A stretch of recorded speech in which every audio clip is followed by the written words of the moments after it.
All right. Hey, how's it, everybody? It is right around 5 p.m. West Coast time. I'm going to call it 2 p.m. Hawaii time, 8 p.m. on that there East Coast, and 7 p.m. for our Central Time folk. I am Matt Statter. This is Chatter with Statter, and welcome, everyone. It looks like we already got a raid who came in. Terry in Scotland, thank you so much for that raid. I'm thinking that DJ Smook might have come in on that there raid. Let's see who else might have come on in. Terry in Scotland, obviously, was the leader of the gang, and Shock was here even before Terry. But let's see here. We've got Terry, and we got DJ Smook, and let's see who else we got. Pretty much Terry, DJ Smook, and Mama Sean. Terry saying I look very nice tonight, which is nice, and thank you so much, Terry. I'm wearing a shawl or a sarong or a piece of ragged cloth, whatever you want to call it.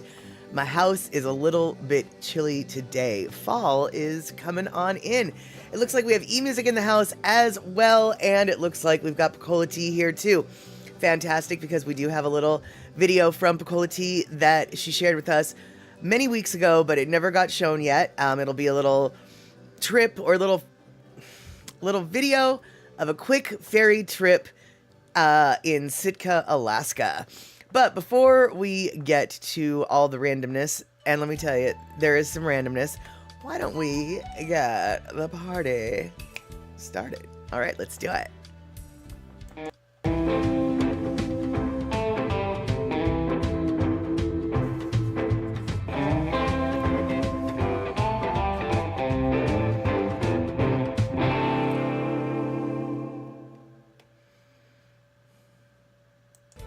Alright, it looks like Andre's in the house as well. Good to see you, Andre. And by the way, you guys, during their little intro, apologies, I thought I muted my mic. I slurped on my coffee. So if you heard a weird slurping noise in the background, yeah, that was me. I was drinking my coffee. Sorry about that. That was rude. Anyway, so, alright, so I hope Kenny from the Cove comes in, because Kenny had an idea for some music trivia today. And I have some videos and pictures all lined up for it. But before he does that, oh, thank you, Andre. Yes, the purple and black looks good on me. Yeah, I know. This is probably one of the most colorful ensembles you've ever seen me in. Unless you remember the Statterbox at the cinema where I wore my tie-dye rainbow Matsumoto's Shave Ice tank top. But that was a rainbow tie-dye of yellow, pink, and blue. But believe it or not, you never saw me in it. Those were your lion eyes. I don't own a tie-dyed shirt from Matsumoto's that looks like their rainbow shave ice. No, I don't. I would never be seen in such a, colorful ensemble. Except for, well, I would. Because it's my favorite tank top, actually. And I got a shawl, you got your heating pad on your back, dual purpose chill and post gym workout. Makes sense, makes sense. And exactly, Andre, black needs something else to make it blacker from time to time. That is very true. For those of you who might not be familiar with some gardening and the like, they actually have hybridized some super dark purple flowers to make them basically look black. And the black flowers are awesome. But I'll tell you what, if you only have the black flowers in your garden, you don't appreciate them. They blend into everything. You need another color to make those blacks really pop. So like having the white flowers or having some red flowers really makes those black flowers pop. So, stands to reason that every once in a while we have to have some color to make the black pop. And as Shock totally points out, black is formal, even if it's black cutoffs and combat boots. Exactly. Black is always formal. And yeah, it's right. That's the royal purple that's going on here today. Pecola Tea, the royal purple. But really, it has nothing to do with regalness or anything. It has everything to do with being a bit chilly. And speaking of being a bit chilly, I'm going to show you this video that Pecola Tea took in Sitka, Alaska. And I think you can safely say that it looks a little bit chilly out. Not freezing, not Alaska cold, but just a little bit chilly out. And I'm sure you guys really don't care about this video, but I like this video because in Washington we have the largest ferry system in the world, and or in the United States at least. I actually think in the world as well, but I might be lying. So definitely don't quote me on that. But we definitely have the largest ferry system in the United States, which is weird to me. Like, why doesn't Hawaii or Alaska have a larger ferry system? They don't. We have it. Anyway, the ferries in Washington are very different than the ferries in Alaska, and the ferries in Washington don't seem to move nearly as fast as this ferry. So I was enamored by this ferry because it wasted no time. Unlike me, who's wasting time when I could be saying, "Hey, Jessica Paz, how's it? Good to see you here." But now we are going to watch a little video of an Alaska ferry. Get your blankies cuddled because it's kind of chilly looking.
Ooh, feedback and reverb.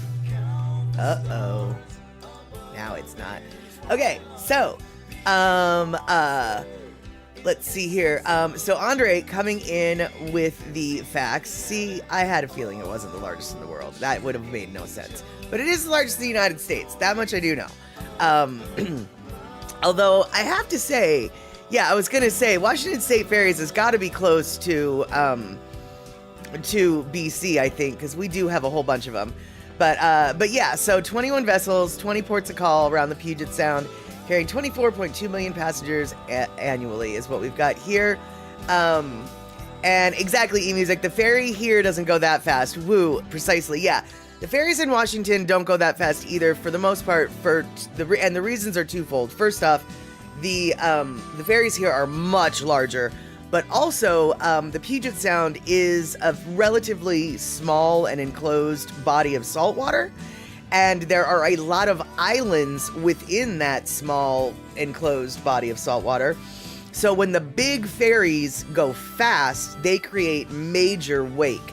And all of the super rich waterfront owners along the routes of the ferry, specifically Bainbridge Island, they have sued the state of Washington to keep the ferries from going over certain speeds in certain areas. Just so happens that those certain areas are most of the routes of the routes. So, unfortunately, even though we have the technology and we've attempted it 3 different times in my lifetime to have faster ferry service in the Puget Sound, specifically between Bremerton and Seattle, which is only 6 miles as the crow flies, but takes over an hour on the ferry to get there. And it's basically just as long to take the ferry as it is to drive around. Now, if you had a high-speed ferry, it would only be 20 to 30 minutes, but the rich landowners on Bainbridge Island have sued the state successfully 3 different times to prevent this from happening. So, that's pretty much why I was like, oh, look at that ferry. Look at how fast it's going. Wouldn't that be neat if we could only have that here? But we don't. So, instead, I'm going to say, hey, Kenny from the Cove, good to see you. I mentioned you earlier. I have got things lined up and ready for your Trivial Pursuits. So if you have got yourself ready, Mr. Kenny from the Cove, we have got ourselves a set of trivia based on a Wrangler's jeans commercial. So, if you guys are ready, and let's see here. Andre, you used to have hydrofoils in the Puget Sound back in the day. Yeah, and yeah, we did. Yeah, we did. I know. That was the super fast ferry. That was the ferry that went so fast you almost got motion sickness, and when it stopped, you had to like make sure to brace yourself. Yeah, that ferry took 20 minutes to get from Bremerton to Seattle. That ferry was awesome. That ferry was the awesomest, most awesome that ever was awesome. That ferry actually, the day that it was introduced, increased the home prices in Kitsap County by 30%. Because the commute between Kitsap County and Seattle is such a pain in the arse, it actually keeps housing costs lower on that county, even though it's 6 miles away from the big city. Yeah, those hydrofoils were awesome. Didn't last but about 6 months. Why? Was it those landowners at Rich Passage on Bainbridge Island that sued them? It was the rich landowners at Rich Passage, it's appropriately named, who sued the state and stopped it from happening. Which, by the way, yeah, we still have these ferries. They're just not allowed to be used because we're not allowed to use them. But we spent all the money on them. We bought them. We literally have the technology. Well, that maybe they had them as a kid when you were a kid, Andre, but they also had them later when I was a semi-adult. Yeah. But, Andre, oh, you're saying as a kid you went on the hydrofoil from Maui to Kona. That's awesome. That is super awesome. And yeah, dude, I don't understand why Hawaii doesn't have more ferries. I know that it was a huge political brouhaha when the super ferry came about. But I don't understand why littler ferries, smaller ferries aren't more commonplace. But I don't live there, and it's not my Aina to control. All right, so it looks like Kenny says that he's ready. So get your thinking caps on, y'all. We've got ourselves a Wrangler's jean commercial, and then Kenny's gonna ask you some questions. We'll probably watch the Wrangler jeans commercial first, have the question, and then watch the jeans commercial again, just so we can. And yeah, Andre, I don't think you're gonna know this one. I sure didn't. That's for sure. But if you do know it, Andre, be proud. But I think this is out of you and my wheelhouse. I wish Michael Anthony Smith were here because he's gonna be the guy who would probably grab this, but we'll see. And hold on though, Shock was saying, I remember as a pre-adult, I was so proud of my pop. He never worked in the coal mine. He ran the futon shop. I don't know where that's from, but that's kind of cute. All right, so here we go. We've got ourselves the Wrangler jeans video. Be sure to have your sound.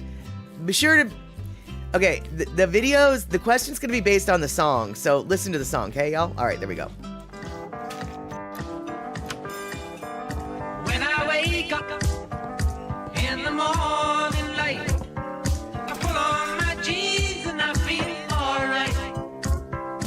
I pull my blue jeans on, I pull my old blue jeans on.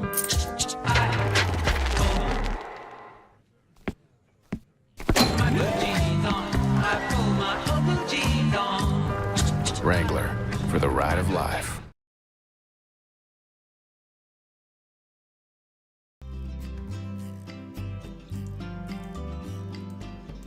All right, so that was the ad, and Shock says Daddy was a sensitive man, but she doesn't know what the question is yet, and I'm thinking she was talking about the song that she was referring to. So Kenny did want to add that ad should have a disclaimer, results may vary, because your butt does not always look that good in Wranglers. But no butts intended. Let's see here. What's the question again, Kenny? Because I don't remember the question. So, all right. What is the song that they're playing? Who is singing it?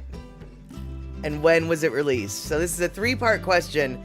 I expect people to maybe get 2 of the 3, but the year, that's going to be a tough one.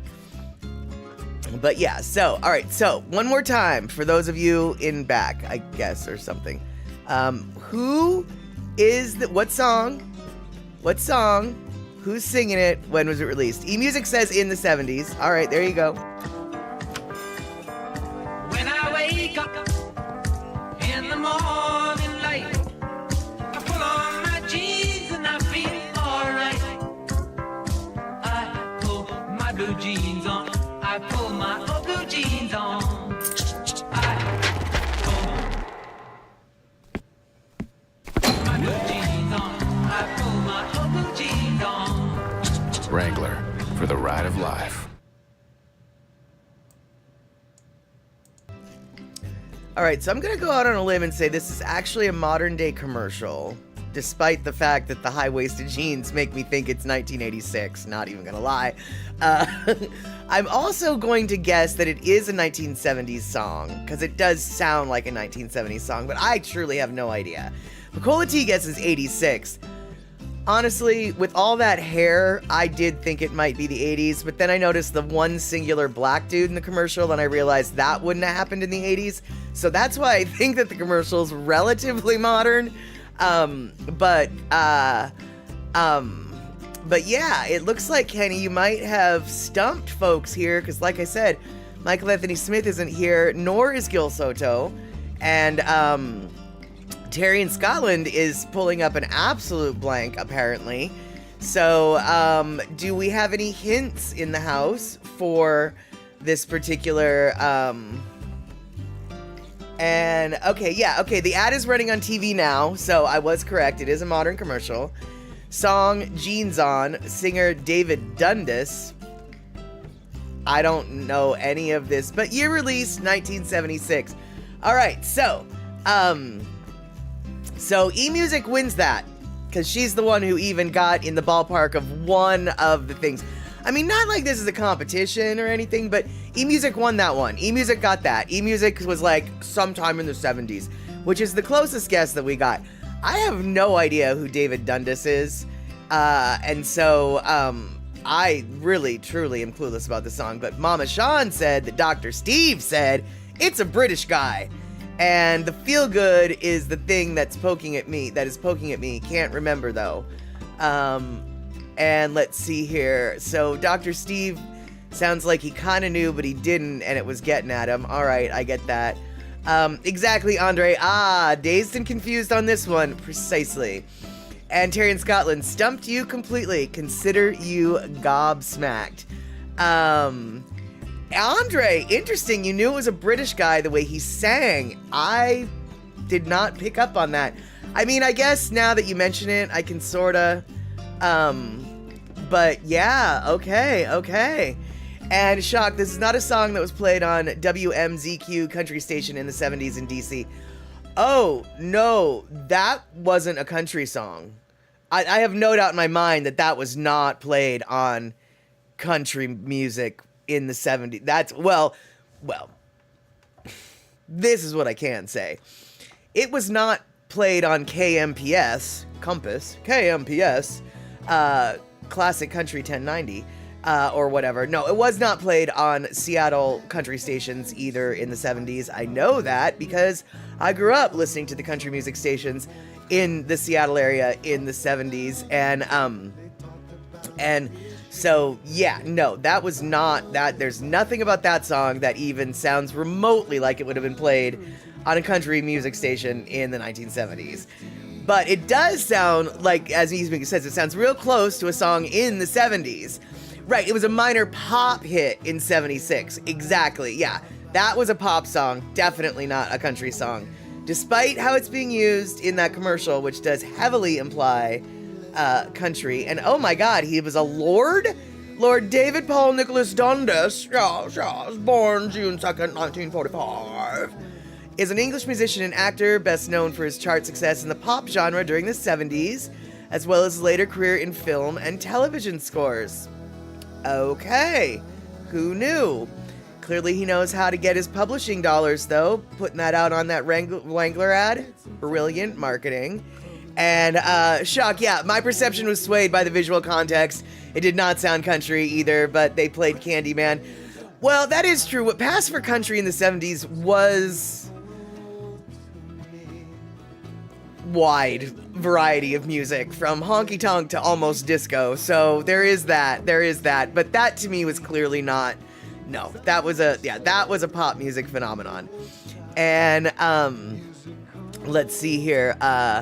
And Andre, you looked it up. There are a lot of Wrangler commercials with all having their own songs. Oh, okay, cool. Well, good. Fantastic for those artists, dude, because when you get your music published through the commercials, that is when the dollar bills start rolling in. Might not be in perpetuity, because commercials usually only get played for so long, but still, dude, it's awesome.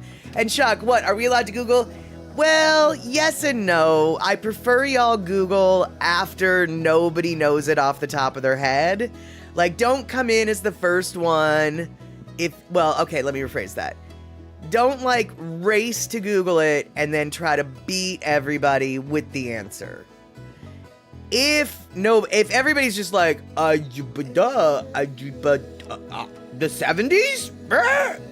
You know, the way it went down that way, then by all means you can Google. But wait until we all are like, do you know? I don't know. Do you know? I don't know.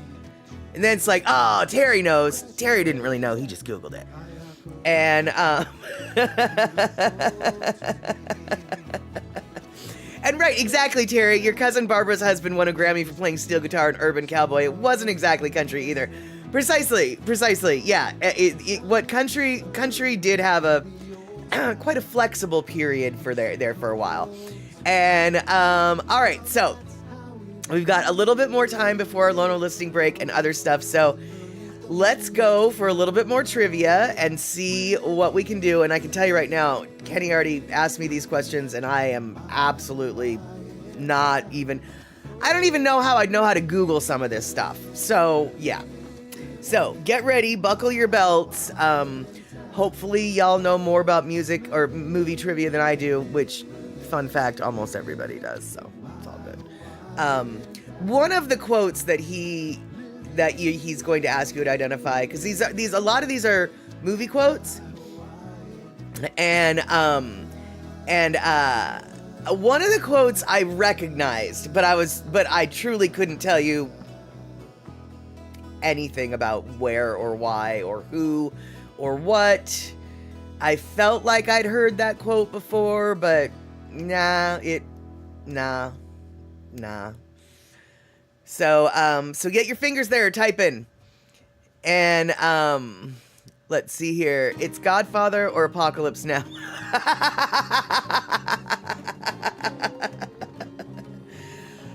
Chuck, these are new-ish glasses, a few months old, but I didn't put my eyebrows on today, so that might be why they look different. And then I'm having a ridiculously awful hair day today, so that might be why it's looking different too. My hair, actually, most of my hair is nice, but these frizzy bits they're driving me nuts, man. They're driving me nuts. So I don't know, but I do know I forgot to put my eyebrows on, and I've been attempting to wear my eyebrows online regularly lately. Hair looks fine on camera. Okay, well that's good, because that's good. I'm glad it looks fine on camera. It doesn't look fine in real life. It doesn't look fine in real life at all. It's gross. It looks artsy. It's great. There we go. Okay, all right. They may be making me crazy. Yeah, this one doesn't bother me. It's this one that's pissing me off. But that's beside the point. So, Kenny, where is your questions? I'm waiting for your questions. Where is your questions? Verity, it's all in my head. I know, isn't it though? Just like I feel like, and I'm gonna...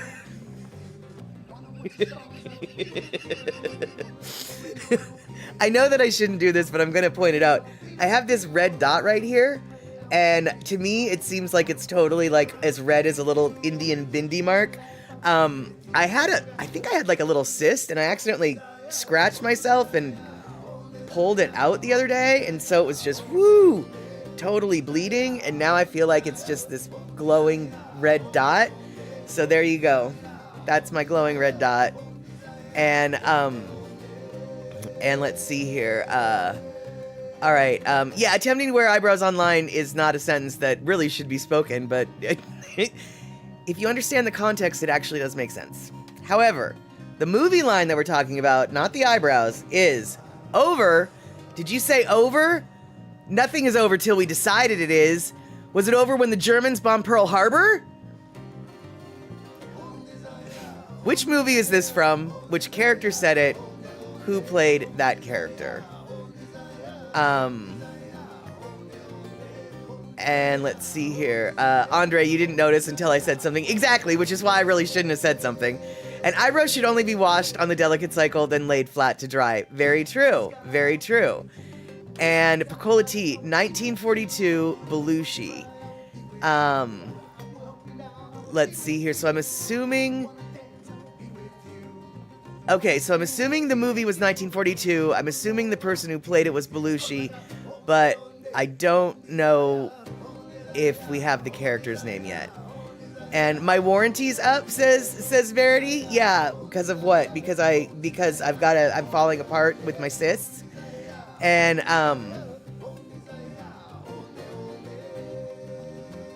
wait, what? Shock. I was assured by my friend Herr Frosch that it wasn't the Germans that bombed Pearl Harbor. Yeah, I thought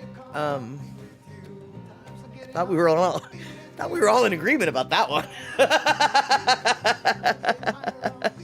And Andre says, I thought the movie was called 1941. Okay, first off, I don't even know what movie you guys are talking about, so I have no idea who is right. But okay, so Terry comes in with one of them, Bluto. That's the name. Pecola T got the actor right, and she might have gotten the movie right. Andre says no, she didn't get the movie right, so this might be a three-way split for this three-part question. Kenny from the Cove, National Lampoon's Animal House. Okay, so nobody was right about the movie. The character was Bluto and actor John Belushi.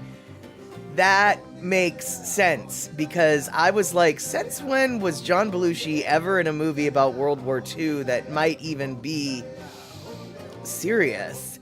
And I've never seen Animal House, so no wonder I didn't know anything about that particular quote. All right, so we have, let's see here, Pecola T got a point, and Terry and Scotland got a point, but nobody got the movie.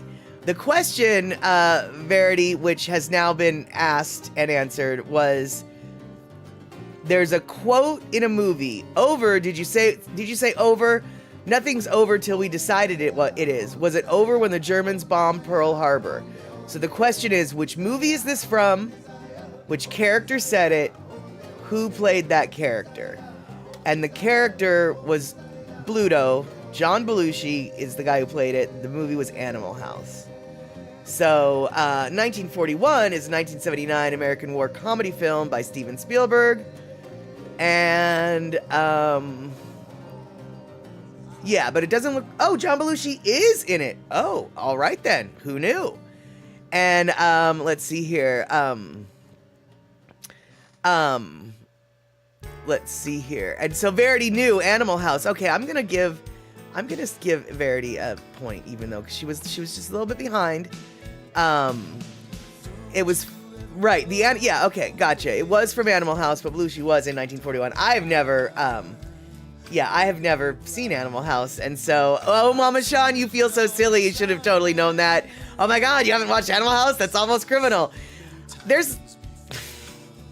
You could create an entire library out of movies I haven't seen. Which actually was part of the reason why I started Statterbox at the cinema, was so I could see some movies. Speaking of which, we are going to finalize our plans about that later today. But before we finalize our plans about that movie, we have got another movie trivia question from Kenny from the Cove, which is the movie line, "You will never find a more wretched hive of scum and villainy."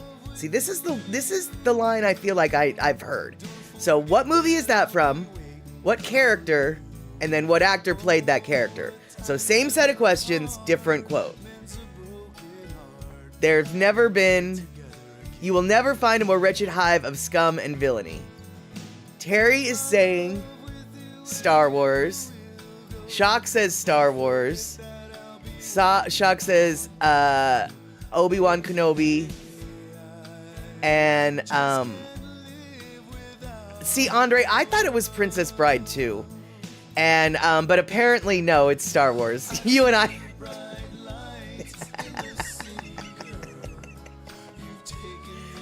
Why am I not surprised, Andre, that you and I are just like, Star Wars? What are you talking about? Yeah. So, DJ Smook in the house. Everybody knows it's Star Wars, apparently. No, apparently it is Star Wars. I guess. Yeah, Kenny from the Cove says that Shock got it. So, everybody, yeah, it is.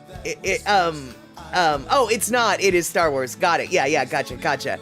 The big OG one before they went backwards. Right, that's the real Star Wars. Star Wars. On the way into the tavern. That's right. I do remember. Okay, I that's the only one that's the only Star Wars movie I've seen like in its entirety from start to finish. I actually saw it in the theater on the first day it came out in Hawaii, and it came out in Hawaii before it came out anywhere else. By the way, I know that date, May 11th, 1977. Why do I know that date? Because that's the date my sister was born. But yeah, and I pooed my pants on the way home from that movie. I was 3. It was a big night. I remember it, okay? It was a big night. Okay, so the very last movie trivia question is rock, meet bottom. So what's the movie? What's the character? Who's the actor? I have no idea. I can tell you that right now. No clue. Not one bit of clue. And yeah, I know that Han Shot First is like a big controversy, I guess, or whatever. But I don't actually know what that's all about. I might have seen the movie, but I don't remember it. Yeah, a lot of that's what people have said about the re-edited Star Wars, is it kind of makes you forget about what the real Star Wars was like.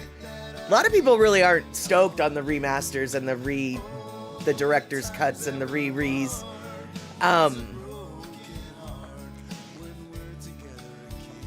Oh, I know, you're just being troublesome, Shock. But it is a huge, like, the whole Han Shot First thing, I don't really even know what it's about, but I know that it's a topic of conversation that apparently Star Wars fanatics can really get into. Oh, Han shot Greedo under the table when being hassled about Jabba's money. Oh, but that was in the second one, right? See, and I didn't see that one. So, yeah, that's right, y'all. I haven't seen... Is it The Empire Strikes Back, or is it The Return of the Jedi? I'm going to say Empire Strikes Back. That was the second one? I haven't seen that. Well, I haven't seen the third one either. And I haven't seen Animal House. So there you go. I have not seen a lot of movies. And, okay, so, all right. We are getting absolute silence from the Peanut Gallery. So, we can now bring in our Google contenders. Do we have anyone? Google contenders. Movie, Deadpool. Character, Deadpool. Actor, Deadpool. No, Ryan Reynolds. Actor, Ryan Reynolds. Ah, okay. All right, yeah, definitely never seen that. Definitely never seen that movie. Haven't seen any of the Marvel movies. But Danny Settle, welcome in. Danny Settle knew it. Awesome, Danny. Good for you. Wow, awesome. Good to see you. Haven't seen you in forever. Good to see you, Danny. Well, we're almost in time for the Lono listening break, but we've got a couple more minutes here. And since we're talking about movie trivia, why don't we just wrap up the Statterbox at the Cinema situation here. Ivan Sugar also in the house. Good to see you, Ivan Sugar. All right, so yesterday, last week, last stream, today's Sunday, last Wednesday, we decided that we're going to restart Statterbox at the Cinema on Saturdays. And everybody's gonna come to Twitch, to my channel, and then we're either going to raid out to Shock, or we're gonna raid out to Terry, depending upon the day and as the mood strikes.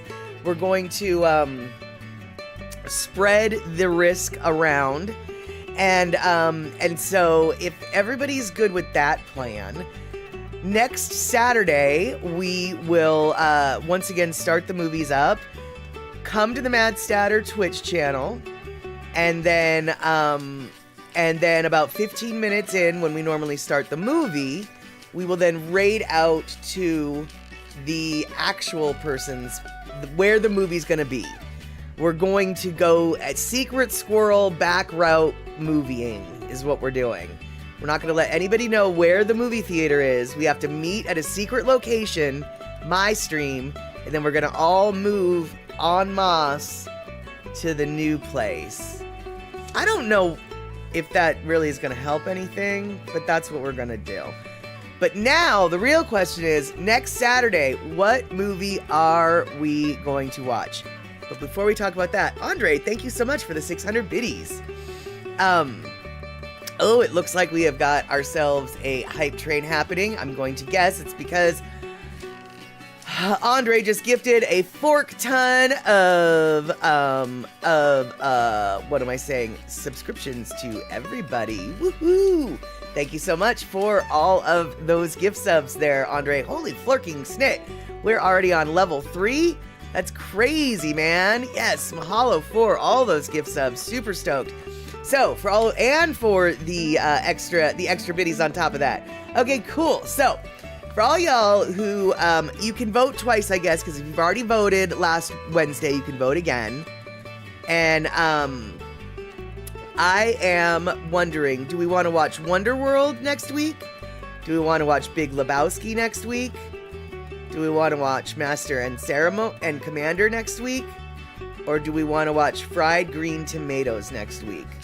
So, if you're gonna be around next week and you think you want to watch something, do we want to watch Fried Green Tomatoes, Master and Commander, Big Lebowski, or Waterworld? And Andre, thank you so much for all the even more biddies. Exactly. Choo choo. All right, so Kenny's voting for the Big Lebowski. I've got a little, well, you can't see it, but I've got a thing here. Tally marks. I've got tally marks. That's what I've got. So, and Andre says Waterworld. Okay. So, let's see here. All right. So those are the ponderances to ponder. Now, Mama Sean, I need to watch Animal House. That we can get around to that. And okay, so Devin likes either Fried Green Tomatoes or Big Lebowski. So I'll put a half a point for each. Cool. And by the way, hello, Devin. So good to see you. And Andre, you've seen all these films except for the Master one. Yeah, I've only seen Big Lebowski and Fried Green Tomatoes. I've never seen Waterworld or Master and Commander, but from what I hear, Master and Commander is a really good movie, and Cindy Krause really liked it, from what I understand. And let's see here. Okay, so while everybody's thinking about their movies, we can. Oh, Pussycat, so good to see you. I was very worried about you, actually. I know I probably didn't need to be, but I was. So good to see you. And Terry in Scotland votes for Master and Commander. And while we're voting for that, we've got one last music trivia question before we get to our Lono listening break, and that is, where did The Clash film their video for Rockin' the Casbah? I don't know exactly where, but it was on some sort of oil rig, or oil, not rig necessarily, but on an oil well somewhere. That much I can tell you. Let's see here. Play with the poll if you like. Look near the top of Twitch. Oh. How do I do that? Oh, okay. Oh, okay. Yeah. Okay. So, well, yeah, but we can only, but that only works for people on Twitch, though. Shock. Otherwise, that was a really good idea. But that only works for people on Twitch, and I want people on YouTube to be able to vote too. But otherwise, that was a really good idea. I totally forgot. Let's see here. So, so Danny, are you voting for Master and Commander, or are you just commenting on Master and Commander? And, so let's see here. Oh, right, they have an armadillo in it. Right. I do. I have my paper.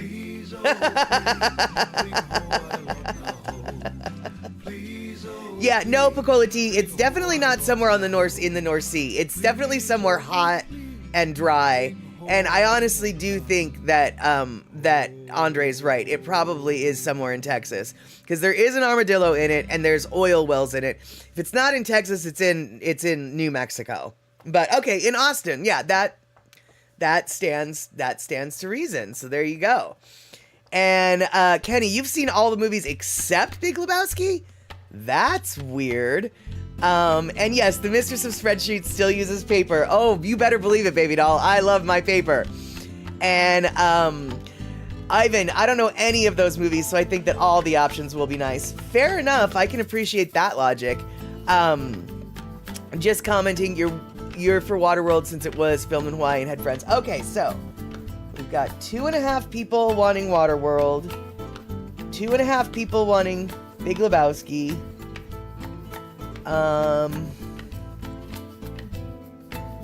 and 2 people for Fried Green Tomatoes, and 1 person for Master and Commando. So, alrighty. Think on that. No, Trail Dust, you are actually just in, you're just in time. We are now finishing up some movie and music trivia. We're also finishing up a vote on what movie to watch next Saturday on Satterbox at the cinema. If you don't know what the options are, we've got Waterworld, Big Lebowski, Master and Commander, or Fried Green Tomatoes. So if you want to vote on one of those, let me know, and I'll be super stoked to write it down. And let's see here. So Puzzycat says, I'm okay, no storm damage. It's the West Coast that got destroyed. Yeah, 10 to 20 foot tidal surges from Tampa to Tallahassee. The Big Bend area is gone. Worst storm ever. Yeah, I heard that there was some, a town that was literally, I can't remember what, it started with an S. Can't remember what the town was called, but yeah, I've heard that it's basically, it doesn't exist anymore. Basically, yeah, it's all gone. And I heard that Cedar Key pretty much is just like, yeah, we used to have a town here, but now not so much. So that is a bit of a problem, but alas, we're gonna focus on some water in Hawaii today instead of the Florida water, because today is the Na Vahine o Kekai paddle race between Molokai and Oahu. I believe Lono probably is no longer at the race, but I do believe he was the one doing sound for the race at the starting point in Molokai at the Lono Hale this morning. But if you want to watch the race live, you can watch live coverage of the Na Vahine o Kekai outrigger paddling race. What that is the women, not the men, the women, paddling from Molokai to Oahu. It's a pretty intense ordeal. My college roommate did it a couple times, and it's basically the Olympics of the outrigger paddling world for women on the islands. And this song is written all about it. And so let's enjoy this Lono tune. But before that, let's say, hey, Chris Kinmotsu, how's it? Good to see you. It's been a minute. All right, so you guys who came in, you guys who just came in just in time for our Lono listening break. Here we have it. Boop. Thank you, Ann, Elise, Ware. Thank you very much. Hammerjang Gang. Check that out, huh? Styling.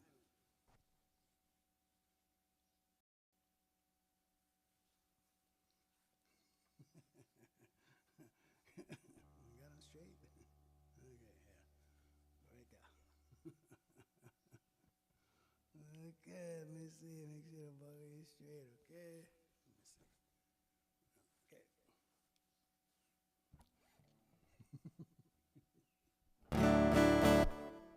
Let's go.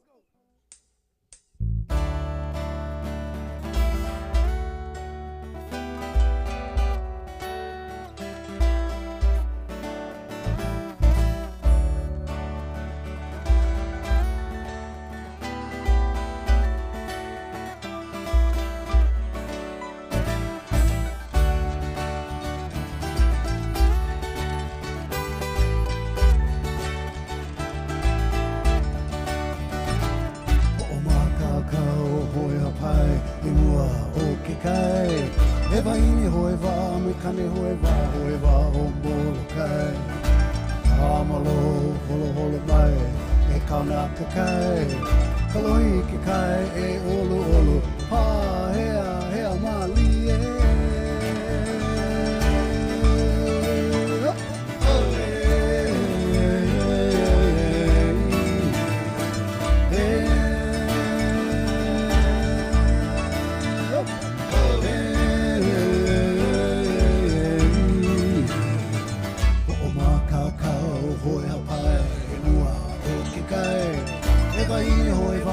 Kane hoi wā o mō kai.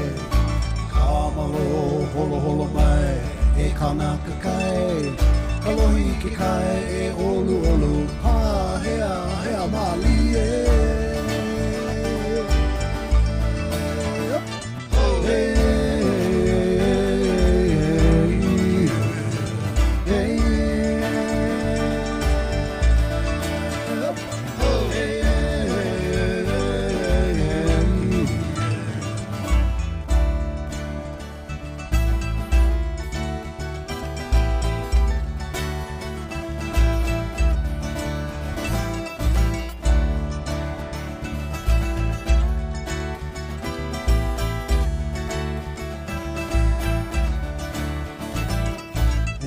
Ke kai o pono uli vai. Hoi kako. He nani ke kai o puko o. Hoi kako. He nani ke kai o kapaakea. Hoi kako. He nani ke kai o molo kai. Hoi hop.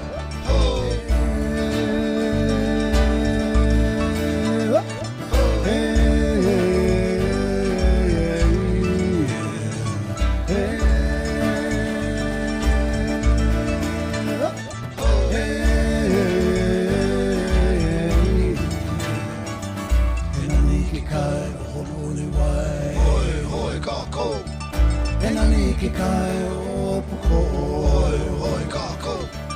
E nani ke kai o kapaakea. Hoi kako. E nani ke kai o molo kai. Hoi hop.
Made it through. Thank you, Ann. Thank you very much. All right, there you go. So, sometimes I try to have a little reason for picking the Lono tune of the day, and that was the reason why I picked that Lono tune today was because of the paddling race that is going on probably literally still as I speak. So, all right, you guys. So, Kenny from the Cove had one more piece of trivia, and this piece of trivia I actually bothered to get some pictures for, and quite honestly, I don't remember the exact trivia question. So, Kenny, if you're still here, ask that ZZ Top question, and if you're not going to, I'm gonna go find it. Let's see here. Okay. All right, so here we go.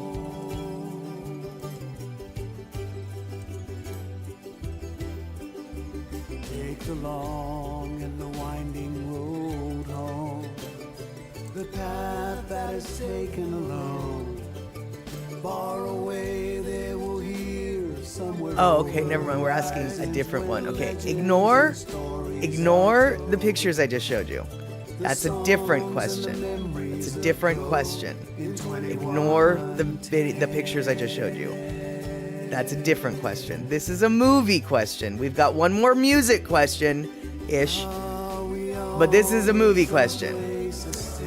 Final movie line trivia question. People keep asking if I'm back, and until now I haven't had an answer. But now, yeah, I'm thinking I'm back. Movie, character, actor. And indeedly-do, Terry, that is the car on the cover of The Eliminator, obviously, as pictured in one of the pictures. That's not the question, so we'll get to that question later. So put that on the back burner right now. People keep asking if I'm back, and until now I haven't had an answer. But now, yeah, I'm thinking I'm back. Movie, character, actor. By the way, you guys, I have no idea if that's how the character said that line. I don't know what movie it's in. I have no idea what actor. I don't know. So do not take my inflection or tone as any indication of how that line was actually spoken. But yeah. And let's see here. Andre, yep, nope, spinning, don't know a thing about that one at all. Yeah, no, I have no idea either. So, let's see here if I can need to fluff my hair. Terry in Scotland, John Wick. Well, considering I've never seen any of the John Wick movies, I wouldn't have any idea. And I'm guessing if it was John Wick, then yes, it would have had to have been Keanu Reeves, the actor. But I guess which movie? Because there's more than one movie? Well, and also, actually, I don't even know if that's the right answer. But if John Wick is the right answer, then Keanu Reeves is the right answer. But it's a three-part question. Do we know which one? And Andre, you've seen John Wick 1 and 2, but never heard that. Well, I think there's at least 3. Perhaps there's 4. Okay, so there's 4 John Wick. Yeah, so it's either 3 or 4, I guess, if he said that. But, okay, so that's that. But now, so we've got 2 questions. We're running 2 questions simultaneously, and trust me, we will not get the answers confused. So the other question is, when ZZ Top did videos for their songs from the Eliminator album, the videos featured a custom hot rod. What year, make, and model was the car? What is the official name of the base color of the car? And so, Kenny from the Cove says it was the first John Wick movie that line came from, which confuses me because how would he be back if it's the first one? But I've never seen the movie, so I really don't know. But I don't know. But okay, apparently it's the first one. There we go. So now we are on to this question that some of the, oh yes, he comes back in 1. Okay. And, Pussycat saying it's a 36 Ford Coupe. I happen to know that part of that is wrong, Pussycat. And, Mama Sean says Dr. Steve said a 33 Ford. That is correct. It's a 33 Ford. Now, as far as the model goes, I can't answer that question. But apparently it's a 33, according to all of the Wikipedia articles I glanced at. And I didn't really read them or even glance at them. I was picking out pictures, and as I picked out pictures, I was like, I learned some things. But yeah, it's a 33 Ford, that much I know. It belongs to one of the dudes in the band, but I'm not going to tell you who. Not because it's a secret, but it's because I don't remember. But the base coat, I don't know. What is the base coat color? Eliminator red? I don't know. Yeah, Andy probably would know. Rick would probably know. Pussycat was barking up the right tree, and Dr. Steve totally knew. Kenny from the Cove, the car was a 33 Ford 3-window coupe with 2-inch top chop. The red color is officially called... Wait, the red color is actually called Cadillac Dynasty Red Lacquer. Cadillac Dynasty Red Lacquer. All right. Yeah, okay, Billy Gibson is the one who owns it. See, I knew one of them did, and I knew that it wasn't Frank Beard. I remember it was not the guy with the name Beard. And there we go. All right. And Terry in Scotland, the album was named after a drag racing term after Ham said the band should feature Gibson's newly customized 33 Ford Coupe. An early suggestion for the album title came from filmmaker Mike Griffin, who proposed Top Fuel, but Ham shifted the idea to Eliminator, the term for any category of race cars competing against each other. Term for any category of race cars competing against each other. Oh, Billy Gibbons, not Gibson. Okay. See? Yeah, exactly. Oh, I don't know. Billy something or other. Billy Gibson, Billy Gibbons, same diff, right? Right? Alright. No, apparently it's not. And...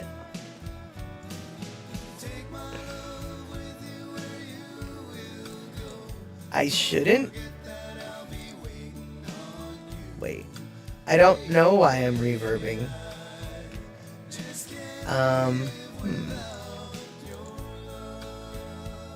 Did that fix it?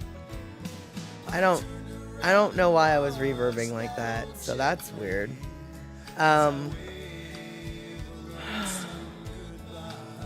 glad it fixed it. Thanks, eMusic. Sorry about that, you guys. I don't know. I don't know what's going on with that, but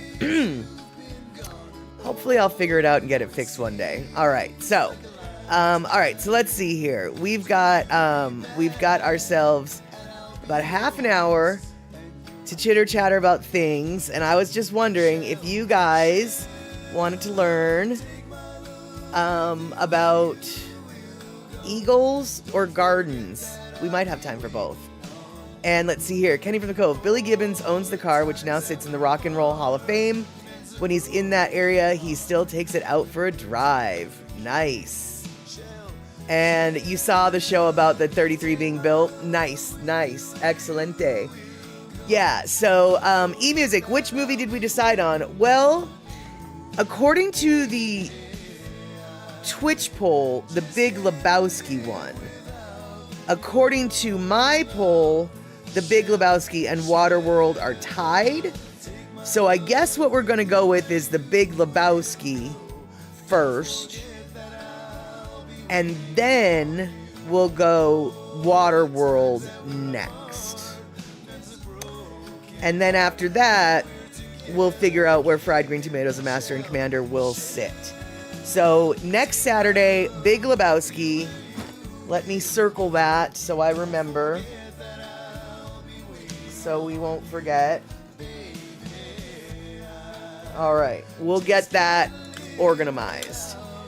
And Kenny from the Cove, you thought Waterworld was boring. Yeah, that's actually all I remember hearing about it when it came out, but lots of people seem to like it, so okay. And let's see here. It looks like Thomas from Turtle just subscribed for 28 months in a row. Good to see you, Thomas. Happy to have you here. And let's see here. Teach of Eagles. Oh, Statterly one. Oh, the Eagles. Oh, okay, cool. All right. I was like, why is he asking that? Or why is he saying that? I know why, because I asked. And let's see here. Pussycat has seen ZZ Top live in the 80s in Orlando. Nice. At their heyday, I guess. Well, not quite their heyday, I suppose. I suppose their heyday was, well, I guess the 80s was kind of their heyday. I prefer their 70s stuff to the Eliminator album, personally. But like the Trey Hombres album's pretty top notch. And you just saw a past doc on Eagles. I'm gonna say you meant to say a PBS doc on Eagles, but I don't really know if that's what you meant. But here's what I do know. Is back in the day, a long time ago, like 4 or 5 streams ago, we talked about eagles and we talked about claws and we talked about scary things. And well, here we go. Like this is the claws that we have, right? And you'll notice that at the top left-hand corner is this thing called a harpy eagle. And you'll notice at the second row from the bottom on the far left-hand side, that's a grizzly bear claw. And you might notice that the harpy eagle claw and the grizzly bear claw are almost like the same size, which is a little bit disturbing. So, yeah. But, let's see here. So, oh no.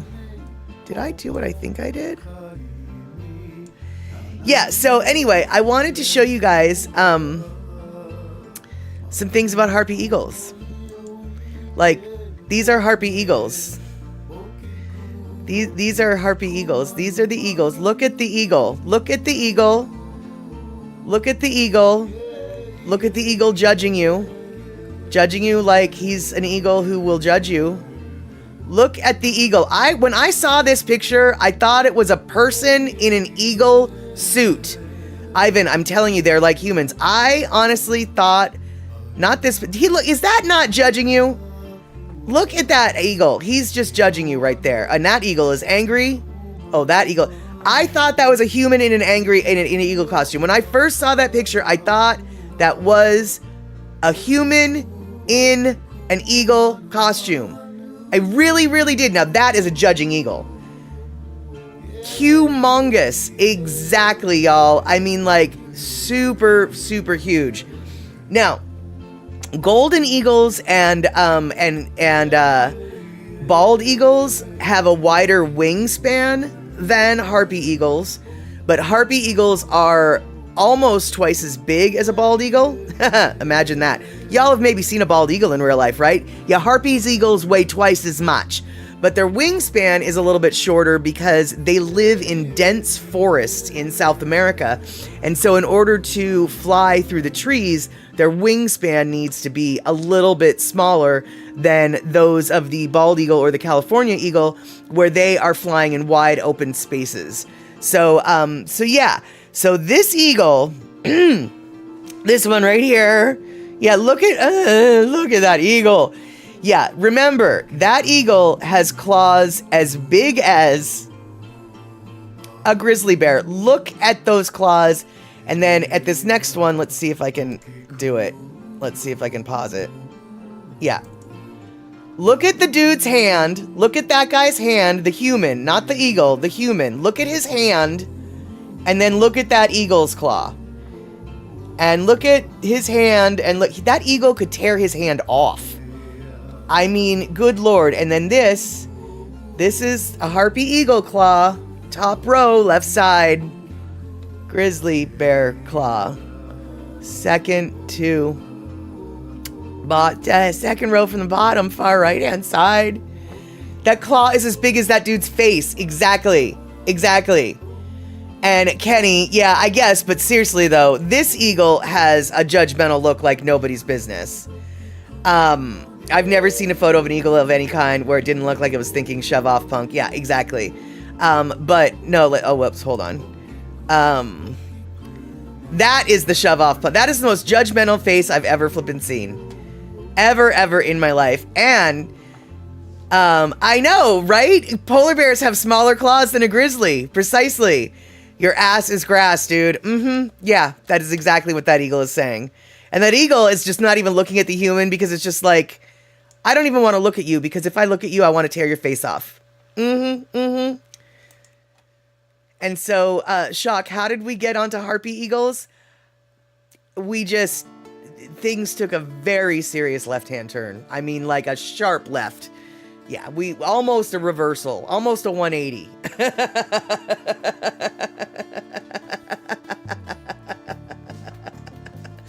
And Lily M, good to see you. No worries. You basically have just been missing a whole bunch of trivia and then some things about, you know, eagles. And let's see here. Thomas the Turtle. Yes, Chris Christopherson did pass away today, age 88. I did not know that he was living on Maui. And Danny said, well, I guess if you can't fly with the eagles, get out of the sky. Pretty much. I mean, honestly, that is some advice that, yeah, that's some good advice. And Bacola T, I have a feeling that you're being a little facetious with long time no see, Lily M.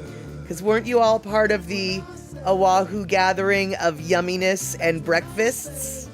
I think you might have been.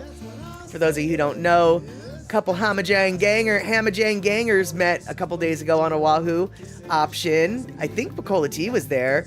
Carol was there. I don't remember her last name, but it starts with a P. And then I do believe Michi Mama was there as well. And I know that I know all 4 of those people are pretty awesome people. I met with them when I went to Oahu. And let's see here. Andre, they had eagles on the PBS dock that were carrying away small deer.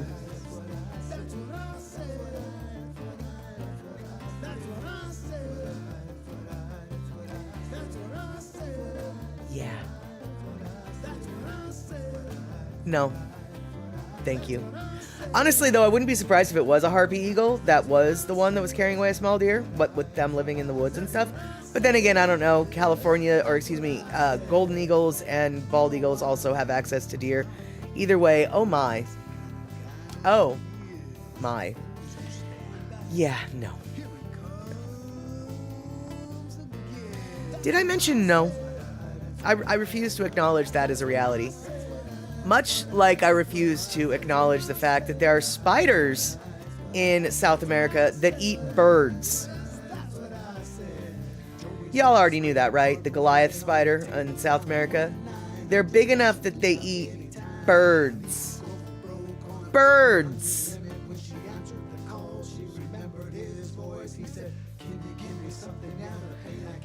Birds! No, thank you. And, yes, exactly, Bacola T. What do harpy eagles eat? Meat. And no, it wasn't a harpy. It was a golden eagle. Yeah, I'm not really surprised. Golden eagles are pretty hefty. Yeah, golden eagles, I'm not at all surprised that a golden eagle could take a small deer. And, yeah, eagles do always look at you. You can leave now, or I can claw. Yeah, I can claw the out of ya. Yeah, choose wisely, princess. And, oh, that's right, harpy eagles do eat monkeys. And Devin, coming in with the reality I didn't really want to be party to. Yeah, they're as big as dinner plates. I've seen one. In the zoo, I hope. Devin, did you see one? Were you in South America? And was it in your you got away safely. I don't know if I want to hear more about it because I'm afraid the spider's going to jump in my mouth. I kind of want to know more about it. Yeah, okay.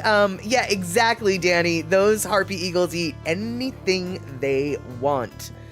Oh no. As big as dinner plates, huh? Wow, that's big. And Andre, as top predators of their food chain, they feed on sloths, possums, and monkeys. This eagle is a silent predator that glides across the forest like a stealth drone, despite its wingspan reaching up to 6.5 feet wide. Right, and let me remind you guys, bald eagles and golden eagles have a larger wingspan than the harpy eagle, but theirs is just 6.5 feet wide. Terry in Scotland, full-grown harpies. Oh wait, we already did that. Wait, okay. Recorded as carrying prey. Okay. They possess the largest talons of any living eagle and have been recorded as carrying prey weighing up to roughly half of their own body weight.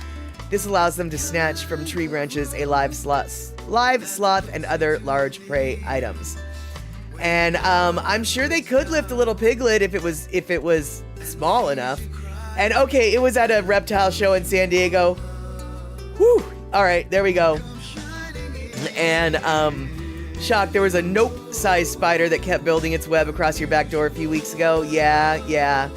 And let's see here. What does the 500-pound canary say? Here, kitty kitty. Yeah, I guess that's true. It would, wouldn't it?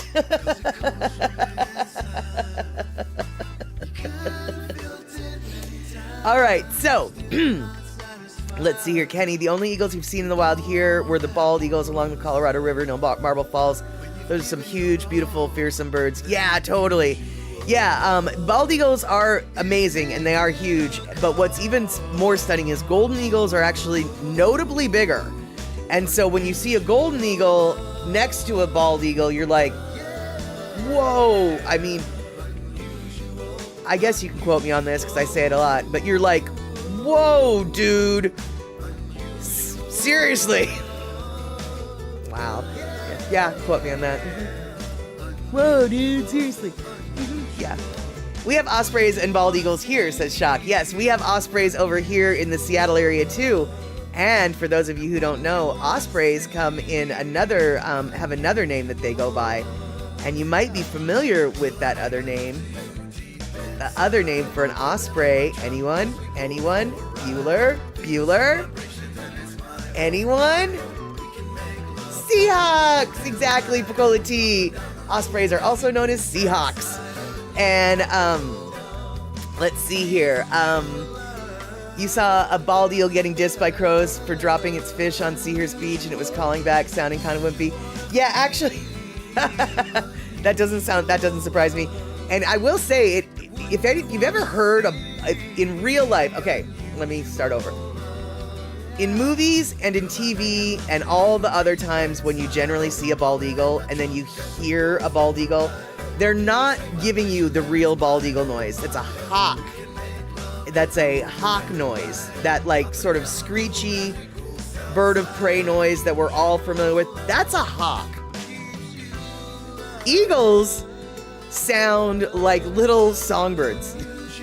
Eagles, they sound like they're like chirpity chirp chirp chirp chirp chirpity chirp chirp chirp chirp. They sound like robins. Eagles are like the least badass sounding bird of prey ever. And so I'm not at all surprised, Andre, that the the wimpy little eagle is just like chirpity chirp chirp chirp chirp. That was my fish.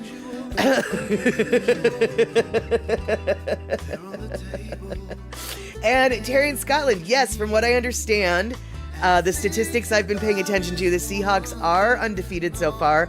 And as of last weekend, this weekend might have changed everything, but as of last weekend, they apparently did something that no other team has done since 1979, which is hold opposing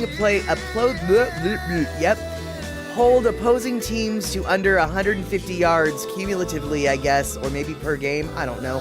But there was some big deal. Like, the Seahawks apparently are, like, on fire this year. I have not been paying attention, but I figure as long as I'm not paying attention and they're doing badass, then I better keep not paying attention. Because that's how the universe works, except for not really, but yeah. And yeah, totally, Picola T saw Uku Plenty bald eagle last week, yeah.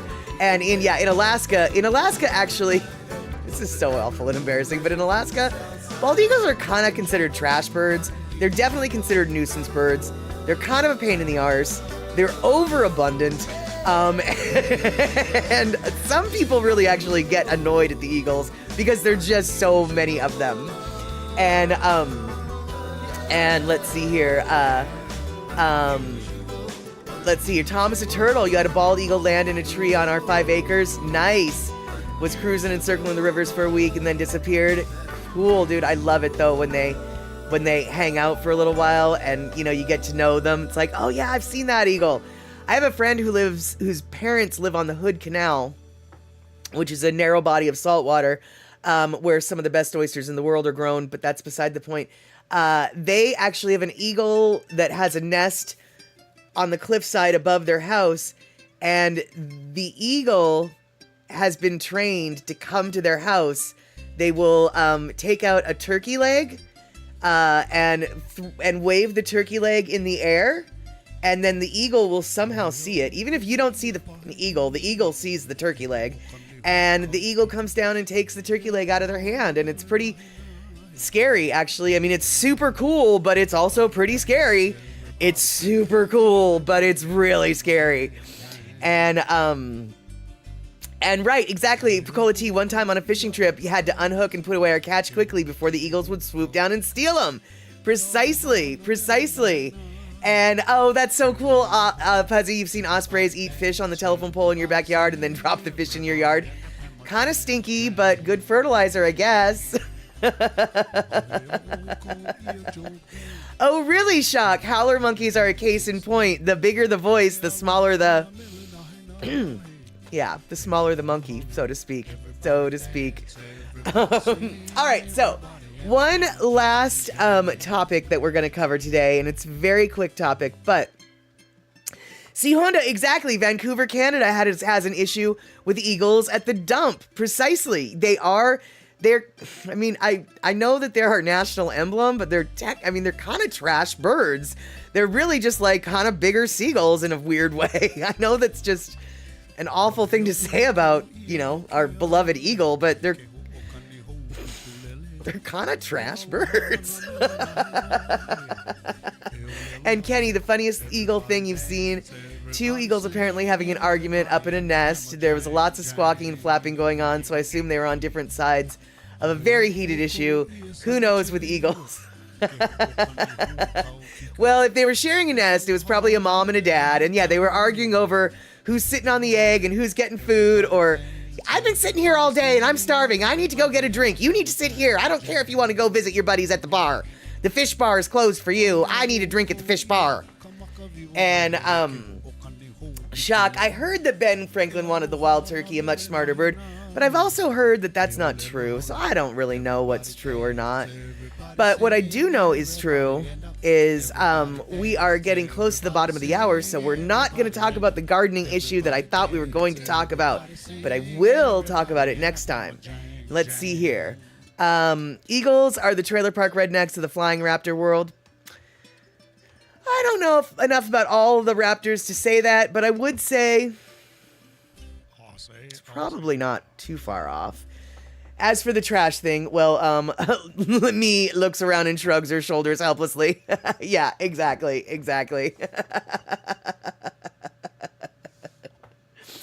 All right, you're right, we do. We have 9 minutes. We do have 9 minutes, so guess what? We are going to talk about that garden thing. It's really not that much of a topic, but here's the deal. And you guys, I might have some reverb going on when I do this, but boo.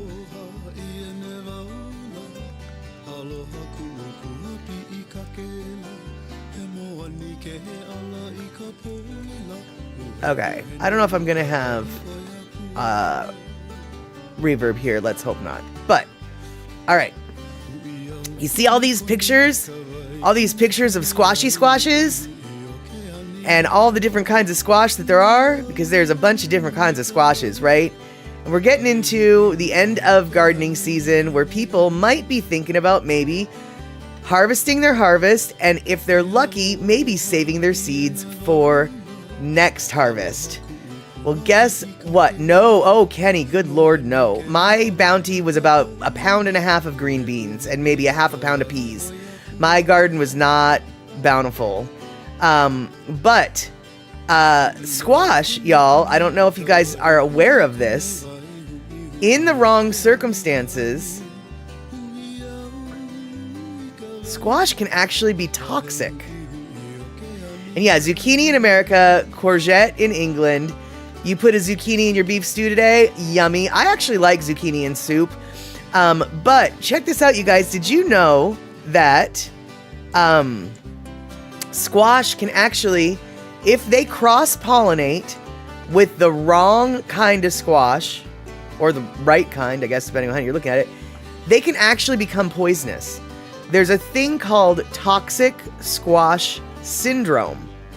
And it happens when 2 varieties of squash cross-pollinate and create a very bitter squash that has some kind of chemical in it. We'll talk about that chemical in the video that we're going to watch.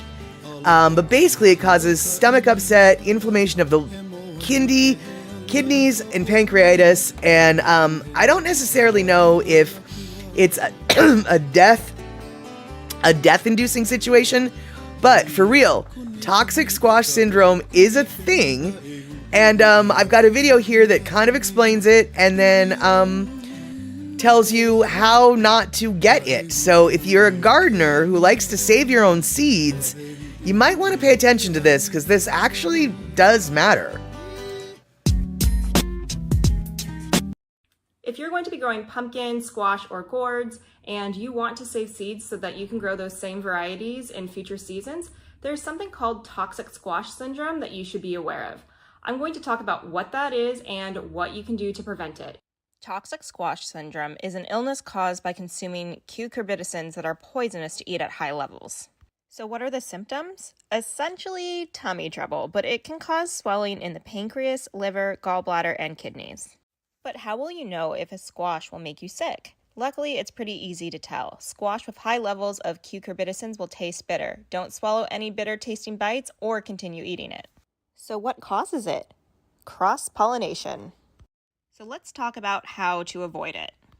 Essentially, you just want to see which genus the varieties you're growing are in. The backs of your seed packet should say. If they don't, look it up and write it down on your seed packs for future reference. But if we look at the seed packets that I have here, we can see which genus each belongs to.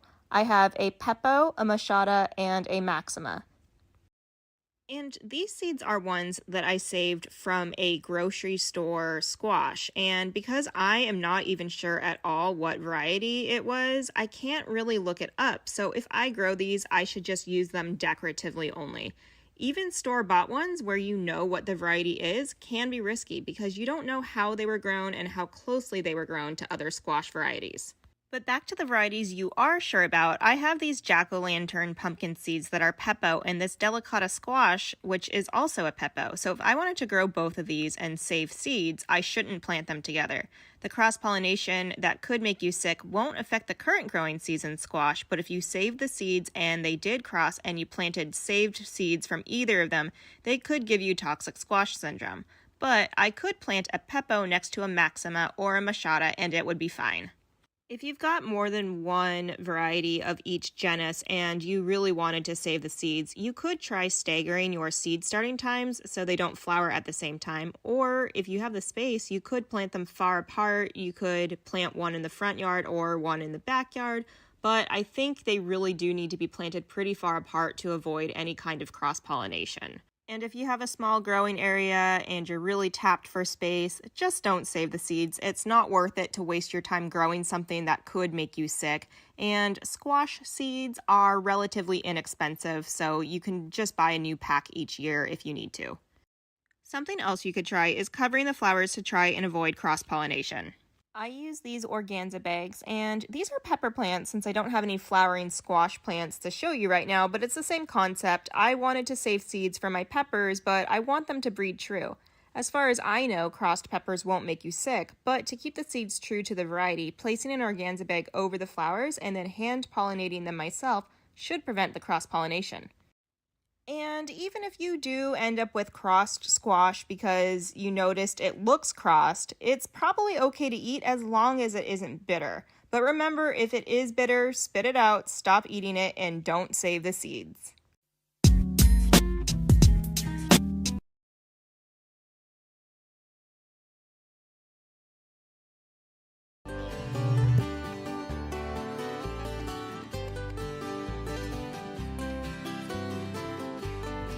All right, there we go. So, so there you have it, you guys. For all you gardeners out there, really ultimately just use seeds from a reputable source. But don't eat and just don't eat the stuff if it's bitter. I do have to wonder though, the bitter melon that is basically a squash that is in a lot of Chinese food is very bitter. And I have to wonder, does that stuff have the that chemical that she mentioned? I don't like the bitter melon. But it does make me wonder if that has higher portions and if it maybe causes some problems. But Bacola C says bitter melon is extremely healthy for you, so I guess my concern is maybe not worth being concerned. And so I thought that was a good video because it really got into the science of it. It's not just necessarily one squash with another. It's very specifically the genus that you have to pay attention to, I guess, which I had no idea. I was under the impression that it was any squash crossed with any squash had the potential for a problem. But as it turns out, perhaps not. And so Shock is saying bitter melon is its own thing, but it's not toxic squash. All right. There you go. So, and let's see here. I know, right, Danny? It seems like everything's out to get us. Think Guy is trying to send us a message. Yeah, well, yeah. And Pussycat, is acorn squash okay?